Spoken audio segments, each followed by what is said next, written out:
যে গুণের জন্য তোমরা আমাদের ব্যাপারে অতিরঞ্জন করবে, খবরদার অতিরঞ্জন করো না। আইয়ুহান নাস আহিব্বুনা হুব্বাল ইসলাম, হে লোক সকল তোমরা আমাদেরকে ভালোবাসো ইসলামের যে ভালোবাসা, সুতরাং খবরদার আমাদের ব্যাপারে বাড়াবাড়ি করে ভালোবাসো। হযরত আলী কথাও বলে গেছেন যে কিছু লোক আছে, যে কিছু লোক আমাদের ব্যাপারে ধ্বংস হয়ে যাবে, যারা আমাদের ব্যাপারে ঘৃণা পোষণ করবে তারা ধ্বংস হবে, আর যারা আমাদের ভালোবাসার ব্যাপারে অতিরঞ্জন করবে তারাও ধ্বংস হয়ে যাবে। এখন হতে হবে আমাদেরকে মধ্যমপন্থী, এখন চরমপন্থী আর এখন নরমপন্থী, আর মাঝে মাঝে কি আছে মধ্যমপন্থী। কাজে আমরা হচ্ছে মধ্যমপন্থী অবলম্বী, আমরা মধ্যমপন্থী মানুষ। না আমরা অতিরঞ্জন করবো কোনো বিষয় নিয়ে, আর না আমরা অবজ্ঞা অবহেলা করবো কোনো বিষয় নিয়ে। আমরা থাকবো মাঝামাঝি, আমরা আহলে বায়াতকে ভালোবাসি, কিন্তু আহলে বায়াতের ব্যাপারে আমরা এসে কিছু মনে করি না। যেমন আপনারা শুনেছেন যে আমেরিকাতে এক লোক দাওয়াত দিয়ে সৌদি আরব, সেখানে আমেরিকা বহু লোক আছে যারা বাংলাদেশ থেকে ন্যাশনালিটি পেয়েছে, পাকিস্তান থেকে ন্যাশনালিটি পেয়েছে। পাকিস্তান থেকে এক লোক সেখানে ন্যাশনালিটি পেয়ে বাস করছে, নামাজ পড়ে না, বেনামাজ। তারপর তাকে দাওয়াত দিয়েছে যে ভাই আমাদের সাথে এসো, মসজিদে এসো। হ্যাঁ, তো সে দাওয়াত গ্রহণ করেছে। এর উল্টো একটা ঘটনা, সেটা হচ্ছে যে সৌদি, সে সৌদি পাকিস্তান এতে বাস করে আমেরিকাতে, কিন্তু নামাজ পড়ে না। সৌদি নামাজ পড়ে না, তাই না? সেটা নেই কাছে। হ্যাঁ, তো সৌদি আমেরিকাতে বাস করে নামাজ পড়ে না। এক পাকিস্তানি সে গেছে তাকে দাওয়াত দিয়ে বলছে যে আপনি আমার সঙ্গে মসজিদে আসুন।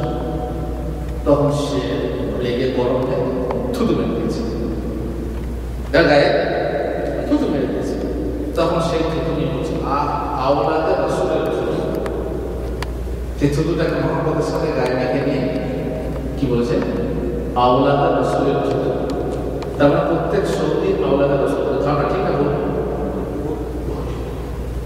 সৌদি আরবের সমস্ত লোক আওলাদে রাসূল না, কিন্তু আমাদের কাছে ধারণা হচ্ছে যে সৌদি মানে তার সঙ্গে একদম কি করে বসবাস করি, তার সঙ্গে একদম কি করে চুম্বন করি না, বরং আমার কাছে পায়ের ধুলো নেওয়া পর্যন্ত, পা ধোয়া পানি খাওয়া পর্যন্ত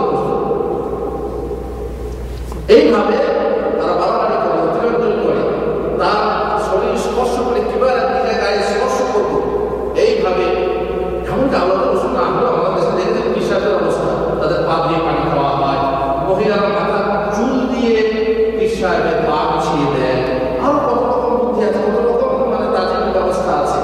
আওলাদে রাসূল নিয়ে আমরা এরকম বাড়াবাড়ি করবো না। তাহলে এরকম বাড়াবাড়ি করলে আমাদের ক্ষতি আছে। এটা আল্লাহ তাআলা বলেছেন যে যা দুই দলই আমাদের ব্যাপারে ধ্বংস হবে। একটা হচ্ছে তারা যারা আমাদের নিয়ে বাড়াবাড়ি করে, মনে করে বর্তমান যে কোরআন রয়েছে আমাদের, এই কোরআন সেই কোরআন নয়।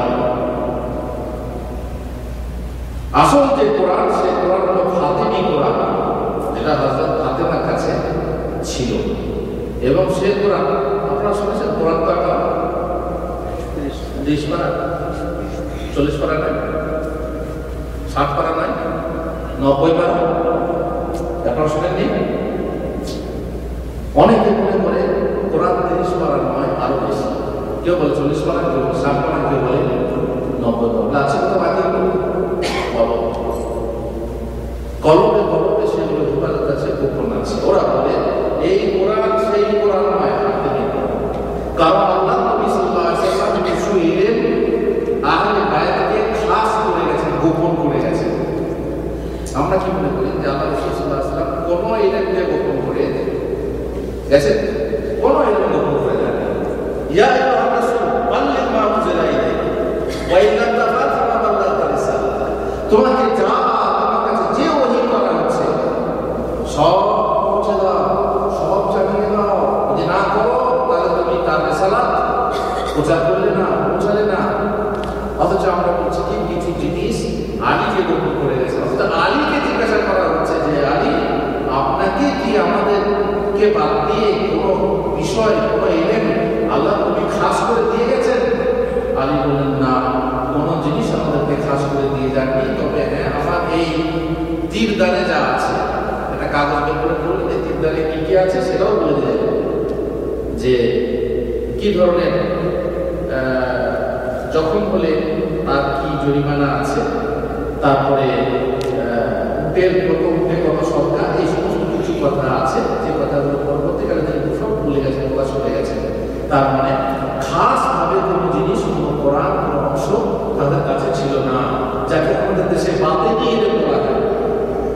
আমাদের দেশে পীর সাহেবরা একটা ইলম বের করেছে, যেটাকে বলছে বাতিনি ইলম।